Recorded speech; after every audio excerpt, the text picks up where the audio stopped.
Any other questions? We'll take about 2 more. Yeah. I have one. All right, I'll come to the phone in just a moment. That bad data, the bad science you're talking about the East Anglia unit or the IPCC or both? Both. I mean, we had people here in Virginia. What was it? Professor Mann was at UVA for a while during this process, now at Penn State.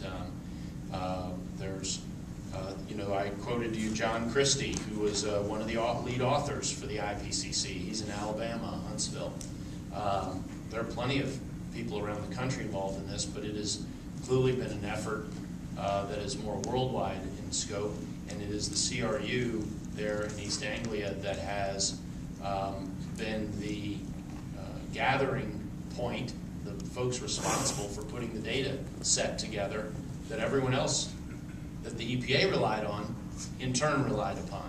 So you come back to the same data set, and when we now see that that data set was compiled in A, not objectively, B, it was doctored on the way into the data set, and C, it can't be reproduced or verified, you know, those are all utter failings when you consider that what you want is an objective scientific approach to drawing those conclusions. So CRU information went into the IPCC? Yes, it was. Correct. It was the basis of the IPCC report. Roz, let me get to the person on the phone because they can't see us, and then I'll come back to it. Last question. All right. Well, I'll do one on the phone and then Roz. On the phone. Yes, ma'am. Yes, I'm Kathy Carr with SNL Power Dealer. Thank you for allowing this call. I wanted to ask you two things. Yesterday, Texas Attorney General filed similar petitions on this. I was wondering, first, have you been in discussions with other attorneys general of different states about actions that might be coming up? And second, if you expect others to file similar petitions to yours in Texas, and also whether you support the federal legislative efforts to block EPA's finding. First of all, the deadline has passed for filing petitions with either the EPA or the DC Circuit, so no other states will file. I did talk to Texas Attorney General Greg Abbott this morning. We had not talked before our filings, but we did touch base just to coordinate, since we appear to have more or less the same position going forward, not to duplicate efforts. Other states can join our petitions in the next 30 days, and yes, efforts are being made to solicit other states to join us. They cannot file separately at this point. You asked one other, there was another part to your question, ma'am. What was that? Oh, yeah, if you, Senator Murkowski has put in federal, right, to stop the EPA from going forward with this, and also the House has, House of Representatives has a bill pending to stop EPA. I'm wondering if you know what you're supporting those efforts. Well, I certainly at this stage support those efforts. There are a lot of different ways to get at this problem, but that doesn't get you back to considering the underlying question. That just blocks this finding. I do think that it is worthwhile to consider the underlying question and to address on a scientific basis the environmental questions that underlie all this. But and those bills don't address that aspect of this. Roz, back to you. This is going to be the last question for those of you on the phone. Thank you. My question was follow all these scientists colluding with one another and doctoring the data. In your opinion, to what end? Why? The question for those of you on the phone was, why do I think those scientists that are colluding to undermine the scientific process are doing so? All I can tell you is that it's speculation on my part.